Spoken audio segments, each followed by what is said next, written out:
A death row murderer admitted to making mistakes before sharing a rather strange secret message before his execution. Even if we don't admit it, we've probably at least all thought about what our last words might be. Maybe a wholesome line from a poem, a quote from a movie, or even a thank you very much.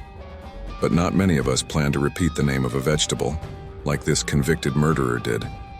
Robert Charles Towery was executed by lethal injection in Arizona in March 2012, making him the 1,285th murderer to be executed in the U.S. since 1976. Towery was sentenced to death after strangling Mark Jones, 68, to death after robbing his home in 1991.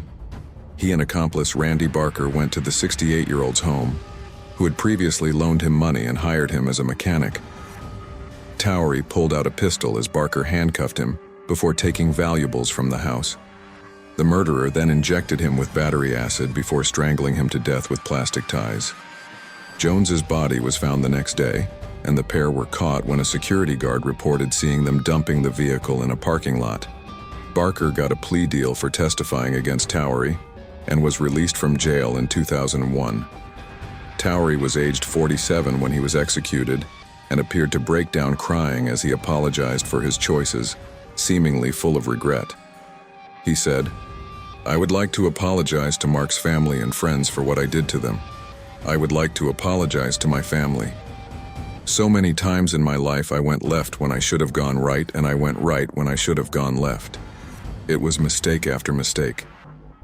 And then came his final bizarre, cryptic words that puzzled those present and the wider public when they were released. His last words before the lethal injection were simply, "I love my family. Potato, potato, potato." It turns out the reference to the carb was a message to his nephew who witnessed the execution. The code words were a message for only him to understand, and reportedly referred to the sound made by a Harley-Davidson motorcycle. Towery's attorney, Dale Bache, said it was the murderer's way of telling his nephew that everything was okay. The carb actually featured in his death row meal too.